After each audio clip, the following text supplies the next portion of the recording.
Hello friends, कैसे हैं? आपका स्वागत है एक बार फिर शिव इंस्टीट्यूट ऑफ साइंस के अंदर। आज हम डिस्कस करेंगे इलेक्ट्रोकेमिस्ट्री के अंदर जो टॉपिक्स हैं वो हमारे रहेंगे इलेक्ट्रो पोटेंशियल, इलेक्ट्रोकेमिकल सेल और उसके रिप्रेजेंटेशन और उसके based topics. Representation of electrochemical cell.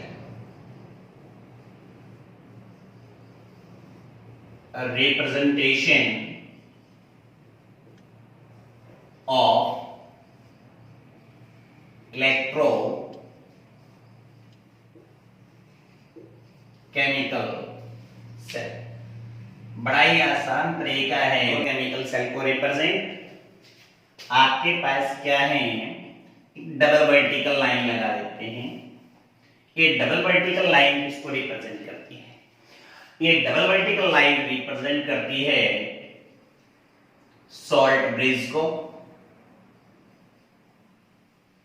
Salt bridge के राइट साइड में कैथोड लिखा जाता है,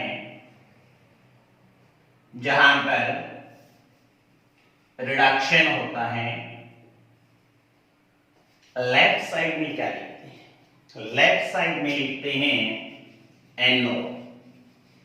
एनोड पे क्या होता है? ऑक्सीडेशन। क्या लिखेंगे?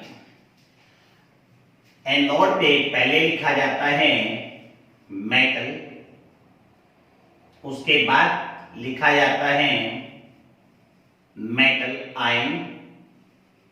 मेटल आयन के साथ कंसंट्रेशन लिखी जाती है। अगर अननोन है तो C1 और C2 का यूज करेंगे, नॉन है तो उनकी वैल्यू जो भी होती है वो लिखेंगे। दोनों के बीच में सेमीकोलन या सिंगल वर्टिकल लाइन का आप यूज कर सकते हैं। कैथोड पे इसका उल्टा होता है, मतलब मेटल आयन पहले होता है, कंसंट्रेशन मुझे नॉन नहीं है तो मैं यहां क्या लिख रहा हूं? C2। उसके बाद मेटल। इलेक्ट्रॉन का फ्लो कहां से होता है बच्चों? इलेक्ट्रॉन का फ्लो होता है एनोड से कैथोड की तरफ। ये मेरे पास इलेक्ट्रॉन का फ्लो है। करंट कहां जाता है? करंट इसके उल्टा होता है। फिजिक्स में पढ़ा है ना आपने, by convention direction of current is opposite to the flow of electron. That is cathode से एनोड की तरफ किसकी डायरेक्शन रहेगी? करंट की डायरेक्शन रहेगी। पढ़ाया ना आपने +1 के अंदर कि इलेक्ट्रोकेमिकल सेल क्या होती है? इलेक्ट्रोकेमिकल सेल एक डिवाइस होता है जिसका हम यूज कहां करते हैं? केमिकल एनर्जी को इलेक्ट्रिक एनर्जी में कन्वर्ट करने के लिए यूज करते हैं। देखिएगा, अब बात करते हैं इलेक्ट्रोड पोटेंशियल क्या है। इलेक्ट्रोड पोटेंशियल, इलेक्ट्रोड पोटेंशियल को E से रिप्रेजेंट करते हैं। क्या होता है इलेक्ट्रोड पोटेंशियल? आपने देखा था इलेक्ट्रोकेमिकल सेल के अंदर +1 में क्या देखा था कि दो टाइप के इलेक्ट्रोड्स हैं। एक को हमने एनोड नाम दिया था, एक को कैथोड दिया था। एनोड पे क्या हुआ था? एनोड पे मेटल ने क्या किया था? इलेक्ट्रॉन लूज किया था।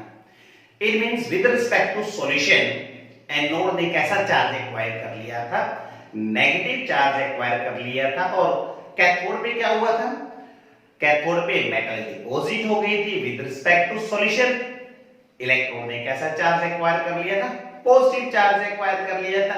इस इलेक्ट्रॉन को लूज और गेन करने की जो टेंडेंसी है, यू कह दे मेटल और उसके सॉल्यूशन के बीच में जो हमारे पास पोटेंशियल डिफरेंस डेवलप हुआ है, उस पोटेंशियल डिफरेंस का ही नाम क्या है हमारे पास? Electron potential. सिंपल सी भाषा में हम क्या कह सकते हैं? Tendency of an electron, tendency of an electron to loose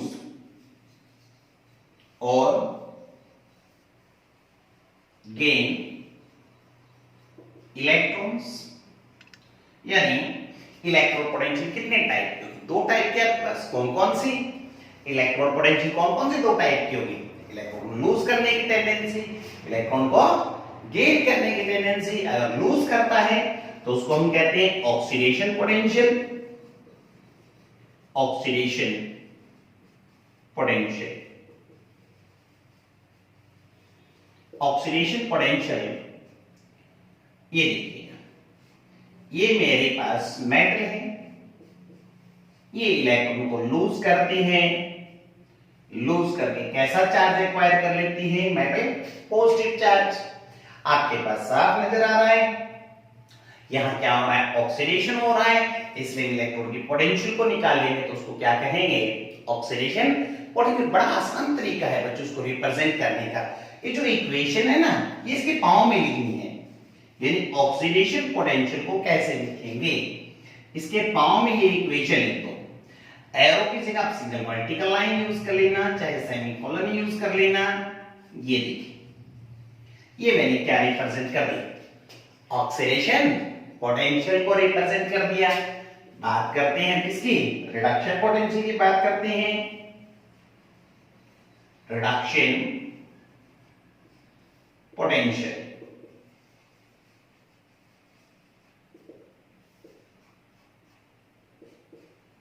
अगर मैं इक्वेशन को उल्टा करके लिख देता हूं तो ये मेरे पास रिडक्शन पोटेंशियल बन जाती है।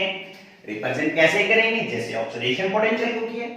ई के पाव में तो हमें ये इक्वेशन लिखनी है, ई लिखा, उसके पाव में ये वाली इक्वेशन आप लिख दीजिए। ये हमने ऑक्सीडेशन पोटेंशियल लिख दी। बच्चों साफ नजर आ रहा है ना? अगर मैं इसके आगे नेगेटिव साइन लगा दूं तो ये वाली इक्वेशन बन जाएगी, या यूं कह दूं कि मैं इसके आगे नेगेटिव लगा दूं तो वैल्यू इसमें ही कन्वर्ट हो जाएगी। यानी हम न्यूमेरिकल वैल्यू जो है ऑक्सीडेशन पोटेंशियल की, उसको रिडक्शन में इजीली कन्वर्ट कर सकते हैं। रिडक्शन वाली वैल्यू को ऑक्सीडेशन में भी कन्वर्ट किया जा सकता है। तो मैं सिंपली ऐसे लिखूंगा, ई माइनस ऑक्सीडेशन पोटेंशियल, ये हमारे पास दोनों में क्या बन गया है? रिलेशन बन गया है। बात करते हैं इलेक्ट्रोड पोटेंशियल को मेजर कैसे करते हैं।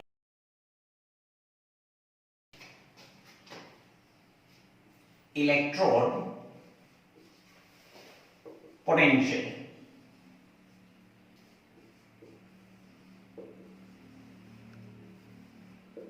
of single electrode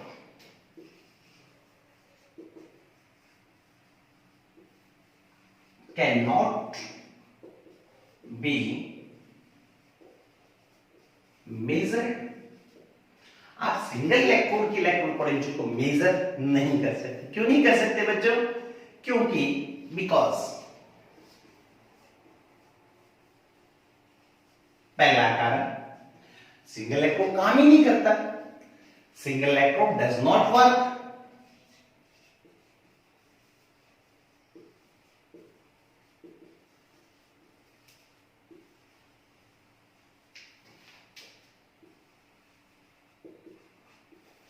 क्योंकि हमारा सिंगल इलेक्ट्रोड क्या है? काम ही नहीं करता। दूसरी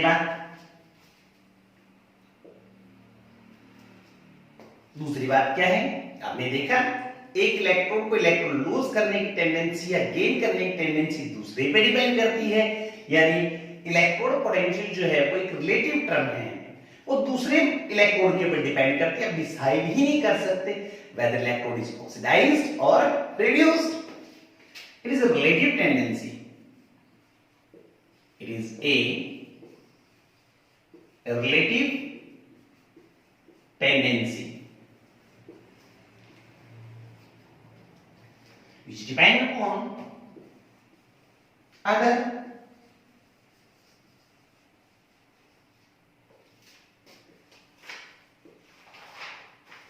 जो दूसरे पे डिपेंड करती हैं उसको हम क्या कहते हैं? इलेक्ट्रोड पोटेंशियल मेजर करने ना कर पाने का कारण। इसका मतलब अब हम इलेक्ट्रोड पोटेंशियल को मेजर करें तो कैसे करें? तो पहले हमें ये पता होना चाहिए कि हमारी इलेक्ट्रोड पोटेंशियल डिपेंड किस पे करती है, और इसके लिए हमें एक रेफरेंस इलेक्ट्रोड की आवश्यकता पड़ेगी। देखते हैं फैक्टर्स affecting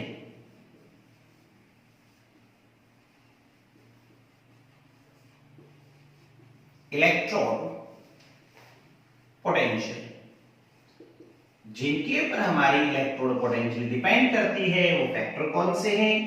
सबसे पहला है मेटल एंड इट्स आयन। अगर मेटल है और मेटल पे भी डिपेंड करती है electrode potential, metal to metal vary करती है। इसके अलावा मेटल की इलेक्ट्रोड को लूज करने की या गेन करने की टेंडेंसी अलग अलग होती है, जिसे metal variable oxidation state show करती है। तो हमें पता है, आपको पढ़ा होगा आपने, एक से ज्यादा इलेक्ट्रॉन निकालना डिफिकल्ट होता है, तो इसका मतलब उसकी आयनेशन एनर्जी इफेक्ट होती है। आयनेशन एनर्जी इफेक्ट होने से इलेक्ट्रॉन को लूज करने में दिक्कत आती है। इलेक्ट्रॉन गेन करना है तो उसके लिए इलेक्ट्रॉन एफिनिटी की रिक्वायरमेंट पड़ती है। अगर एक से ज्यादा इलेक्ट्रॉन ऐड करना होता है तो वो डिफिकल्ट होता है, हमने क्लास 1 के अंदर डिस्कस किया। इसलिए इलेक्ट्रोड पोटेंशियल किस पे डिपेंड करती है? मेटल और उसके आयंस पे डिपेंड करती है। दूसरा डिपेंड करती है कंसंट्रेशन के ऊपर। तीसरा डिपेंड करती है टेम्परेचर के ऊपर। इनमें से हम दो चीजों को तो कांस्टेंट कर सकते हैं बच्चों। कौन कौन सी चीजें कांस्टेंट कर सकते हैं? कंसंट्रेशन कांस्टेंट कर सकते हैं और टेम्परेचर को कांस्टेंट किया जा सकता है। अगर आप टेम्परेचर 298 केल्विन एंड कंसंट्रेशन 1 मोल पर लीटर रखें, यानी सिंपली उसकी मोलारिटी सॉल्यूशन की कितनी रखें? 1 रखें, तो हम इलेक्ट्रोड पोटेंशियल को क्या कहेंगे? Standard electrode potential. Standard electrode potential. Represent कैसे करेंगे? बिल्कुल आसान तरीका है। इसके ऊपर क्या लगा दीजिए? नोट लगा दीजिए। क्या इंडिकेट कर रही है नोट? ये नोट इंडिकेट कर रही है कि हमने इस इलेक्ट्रोड पोटेंशियल को मेजर करते हुए कंडीशन स्टैंडर्ड रखी है, मतलब 298 केल्विन और 1 मोल पर लीटर की कंसंट्रेशन है। आप क्या लिखिए? जो इलेक्ट्रोड पोटेंशियल जो हमने डेफिनेशंस लिखी थी उसके लास्ट में कंडीशंस लिख दें, मेंशन कर दें कि आपने कंडीशन क्या रखी है, टेंपरेचर कितना रखा है, कंसंट्रेशन कितनी रखी है 1 मोल पर लीटर, और टेंपरेचर कितना रखा है 298 केल्विन। तो हम सिंपल सी डेफिनेशन बना लेते हैं। इलेक्ट्रोड पोटेंशियल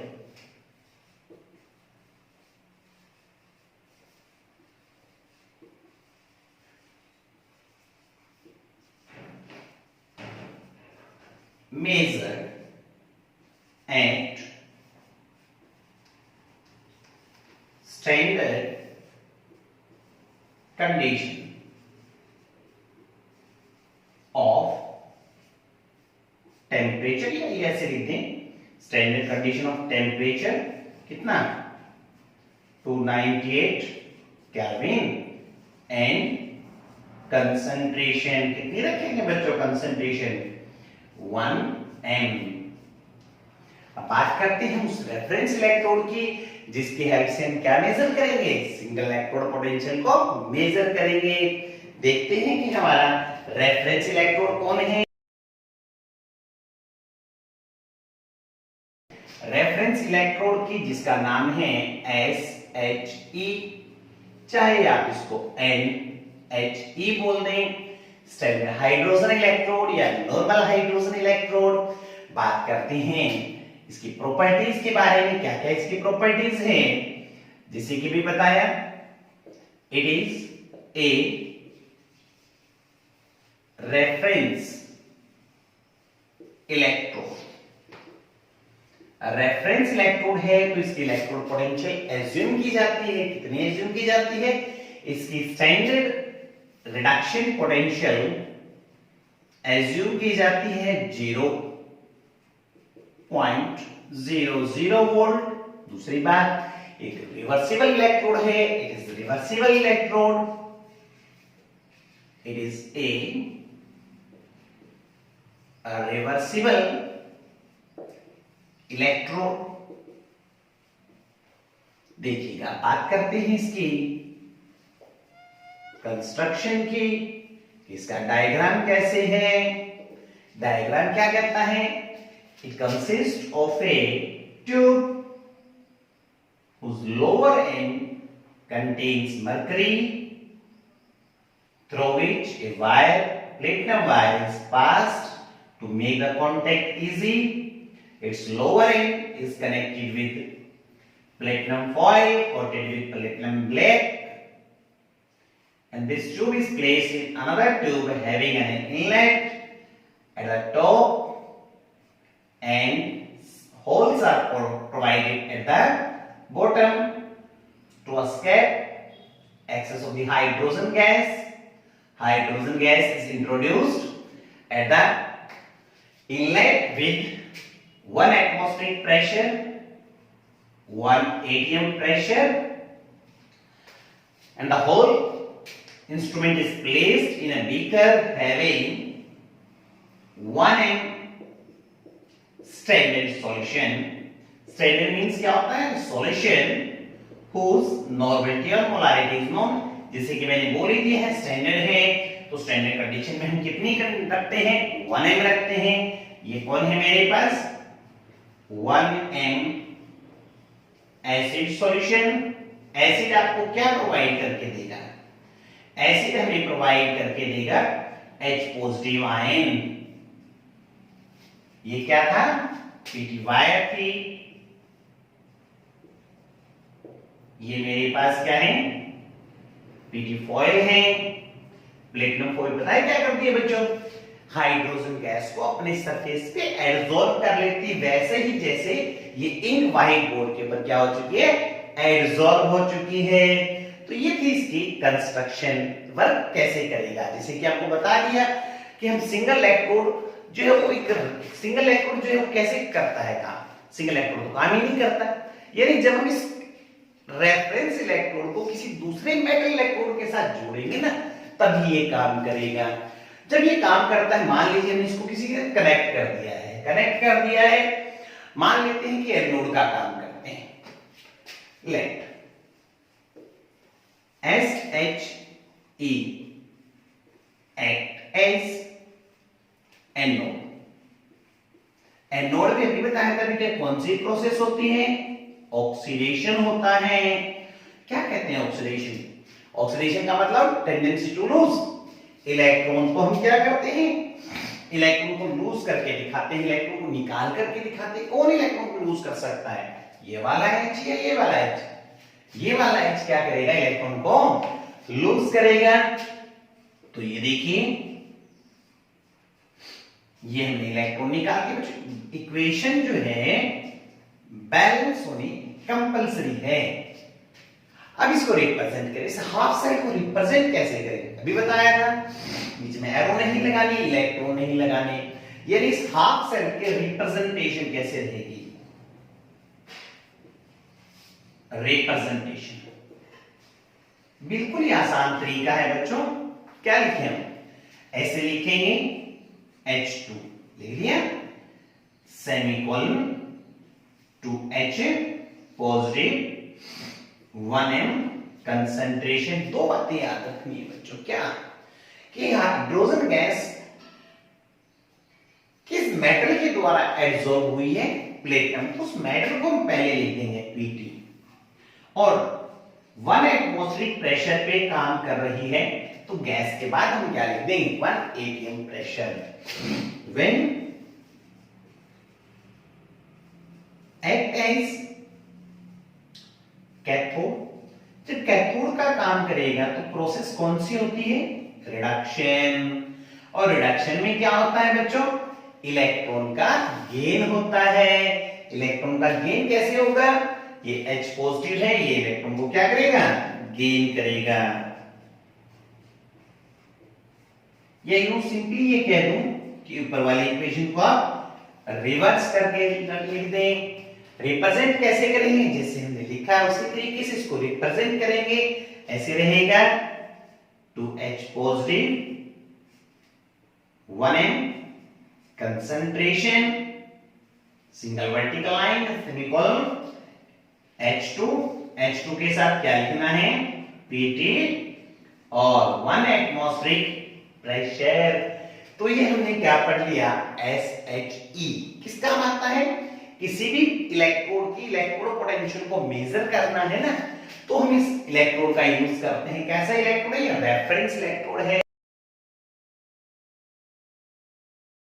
मैंने ये बनाई बच्चों एक बैटरी, ये क्या बना दी मैंने, बैटरी बना दी है। क्या करते हैं, ये मैं की लगा देता हूं और इस बैटरी के साथ में इंस्ट्रूमेंट जोड़ देता हूं। इंस्ट्रूमेंट का नाम है वोल्टमीटर। क्या है, वोल्टमीटर बताया था ना आपको फिजिक्स में, किसका मतलब है वोल्टमीटर, पोटेंशियल डिफरेंस को मेजर करने के। मैं इसी डायग्राम को थोड़ा सा चेंज करता हूं। वही बैटरी ली है, इस बैटरी के साथ में एक रेजिस्टेंस जोड़ देता हूं। ये देखिए, ये रेजिस्टेंस जोड़ दिया है। अब मैं इसके साथ वोल्टमीटर कनेक्ट करता हूं, वही की लगा दी है। चलो अब देखिएगा, जैसे मैं की को प्रेस करता हूं, की को प्रेस करते ही बताइए क्या होगा, बैटरी काम करना शुरू करेगी।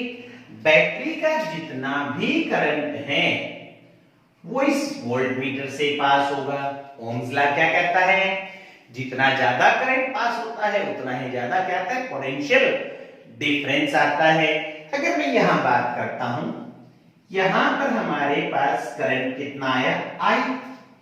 अब यहां क्या हो रहा है, इस पॉइंट पे किरचॉफ्स लॉ पढ़ाया था फिजिक्स में, किसी भी जंक्शन के ऊपर चार्ज को स्टोर करके नहीं रख सकते, डिवाइड हो जाएगा। कितने पार्ट्स में बच्चों, दो पार्ट्स में डिवाइड हो जाएगा। कुछ हिस्सा इधर चला जाएगा, I1 मान लेते हैं, रिमेनिंग कितना होगा I माइनस I1 इधर जाएगा। तो साफ नजर आ रहा है आपको, क्या नजर आ रहा है, क्या नजर आ रहा है, करंट कम पास हो रहा है। करंट कम पास होगा तो पोटेंशियल डिफरेंस भी क्या आएगा, कम आएगा। ऊपर वाले सर्किट में हम करंट का यूज नहीं कर रहे हैं, तो इसलिए इसको कहते हैं ओपन सर्किट। ओपन सर्किट किसको कहा, जिसमें करंट का यूज नहीं करते हैं। यहां हम करंट का यूज करते जा रहे हैं, तो इसको क्या कहेंगे, क्लोज सर्किट। क्या दोनों में पोटेंशियल डिफरेंस सेम आया है, सेम नहीं आया है, अलग अलग आया है। इसके से पोटेंशियल डिफरेंस कम आएगा, इसके से पोटेंशियल डिफरेंस ज्यादा आएगा। ये जो पोटेंशियल डिफरेंस आया है, इस पोटेंशियल डिफरेंस को कहते हैं terminal potential.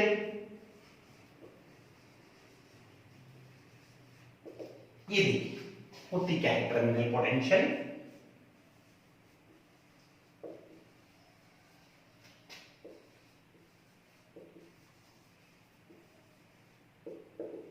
potential difference, potential difference between two electrodes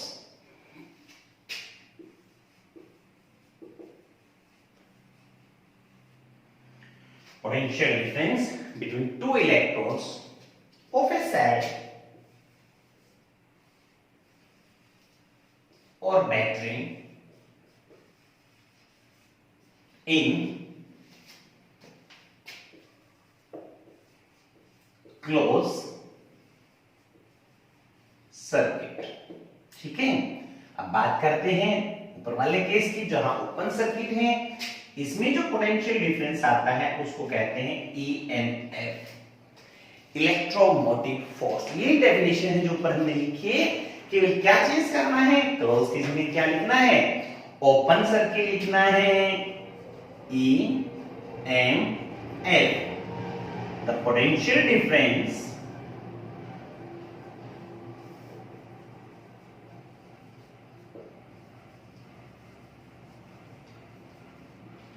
between electrodes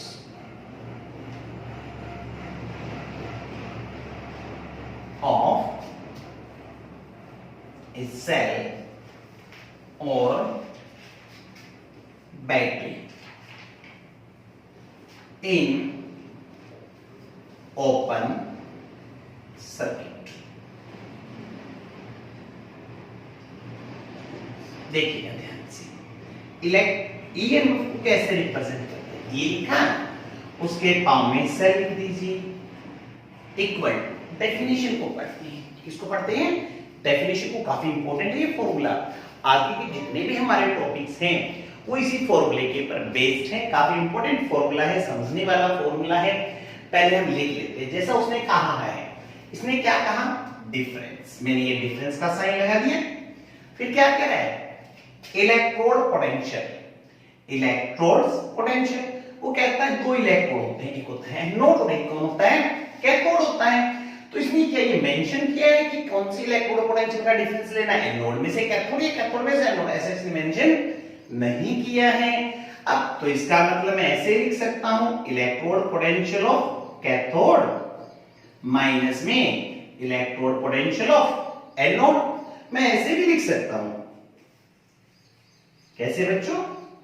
electrode potential of anode minus में इलेक्ट्रोड पोटेंशियल ऑफ कैथोड। दोनों में से किसी का भी यूज कर सकते हो। क्यों कर सकते हो? क्योंकि मेंशन ही नहीं किया उसने कि कौन सा हम यूज करें। उसने तो सिंपल लिखा है दो इलेक्ट्रोड्स के पोटेंशियल का डिफरेंस कहलाता है हमारे पास। अब देखिए, इन फॉर्मूले को एक्सप्लेन करने के लिए एक एग्जांपल ले लेते हैं। देखिए, जैसे मान लीजिए मेरे पास है 2x। कितना एज्यूम कर लिया मैंने? 2x। इसमें से मैं 3x माइनस कर देता हूं। आपका आंसर कितना आया? -x। इस -x में मैं 5x ऐड कर देता हूं। कितना आंसर आया? जैसे मैं 5x ऐड कर रहा हूं इसके अंदर, आंसर बन गया 6x। 6x में से मैं 2y माइनस कर देता हूं। क्या माइनस कर दिया? 2y। कितना आंसर आया? कुछ नहीं हुआ। चलो ऐसे ही करते हैं। 6x प्लस में 5 कर देते हैं। यहां देखें, 2x में से 3x माइनस किया, आपने न्यूमेरिकल वैल्यू x बता दी। फिर इसे 5x ऐड किया तो आपने 6x बता दिया। लेकिन इसका आंसर नहीं कैलकुलेट कर पाए। कब? जब हम इसमें 5y ऐड कर रहे हैं, 2y सब्ट्रैक्ट कर रहे हैं। इसका मतलब कंक्लूजन क्या निकला? कंक्लूजन ये निकला, एडिशन और सब्ट्रैक्शन हम कब कर सकते हैं? जब दोनों टर्म्स सिमिलर होती हैं। अगर पहले वाली टर्म x है तो बाद वाली टर्म भी क्या होनी चाहिए? x ही होनी चाहिए। अगर पहले वाली टर्म y है तो बाद वाली टर्म भी क्या होनी चाहिए? y होनी चाहिए। ये कौन लिखा है मैंने? पहले कैथोड लिखा है। कैथोड पे क्या होता है? कैथोड पे होता है रिडक्शन। तो मैं ऐसे लिखूंगा, न्यूमेरिकल वैल्यू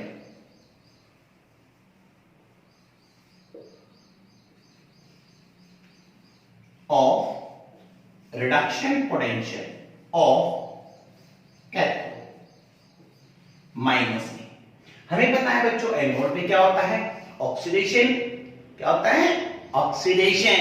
लेकिन अभी बताया 6x में से -2y नहीं कर सकते। हमें पता है एनोड पे ऑक्सीडेशन होता है। लेकिन जब आप इस फॉर्मूले को यूज करेंगे ना, तो हमें यहां भी क्या करना पड़ेगा? L तो एनोड पे क्या होता है? ऑक्सीडेशन। लेकिन जब इस फॉर्मूले को यूज करेंगे तो हमें क्या लेनी पड़ेगी? उसकी रिडक्शन पोटेंशियल याद रखनी है। मैं फिर कह रहा हूं एनोड पे ऑक्सीडेशन होता है, लेकिन इस फॉर्मूले को यूज करने के लिए हमें न्यूमेरिकल वैल्यू, मैं ये नहीं कह रहा रिडक्शन करवाना है, मैं ये कह रहा हूं मुझे न्यूमेरिकल वैल्यू जो है वो किसके लिए ली है? केवल रिडक्शन पोटेंशियल के लिए ली है। माइनस में क्या लिख रहा हूं मैं? Numerical value of reduction potential of anode.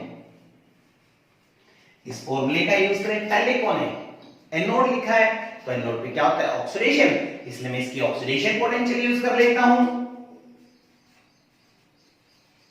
Numerical value of oxidation potential of anode. अब यहां वही दिक्कत आ गई, ये ऑक्सीडेशन पोटेंशियल है तो इसका मतलब मुझे कैथोड की भी क्या लेनी पड़ेगी, ऑक्सीडेशन पोटेंशियल लेनी पड़ेगी। Numerical value of oxidation potential of cathode. बच्चों फिर मैं कह रहा हूं एनोड पे ऑक्सीडेशन ही होता है, कैथोड पे रिडक्शन होता है। ये केवल न्यूमेरिकल वैल्यू फाइंड आउट करने का तरीका है। ये हमें ये नहीं कहते कि ऑक्सीडाइज करवाइए या रिड्यूस करवाइए, ये तो हमें बता रहा है कि उसकी पोटेंशियल कितनी आएगी। इसका मतलब है अगर दो फॉर्मूले बन गए हैं तो हम एक फॉर्मूले को यूज करें, बढ़िया ये रहेगा। हम हर जगह एज स्टैंडर्ड ये वाला फॉर्मूला यूज करेंगे। अगर स्टैंडर्ड कंडीशंस आ जाती हैं तो ई सेल कैसे लिखा है, ई कैथोड माइनस में E anode at standard conditions.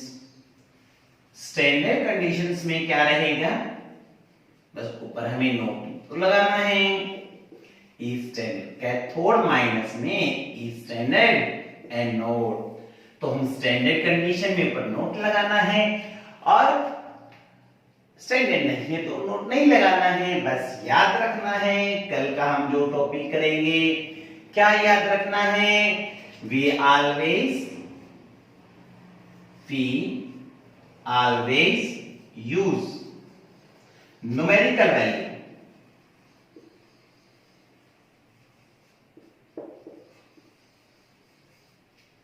Of reduction potential.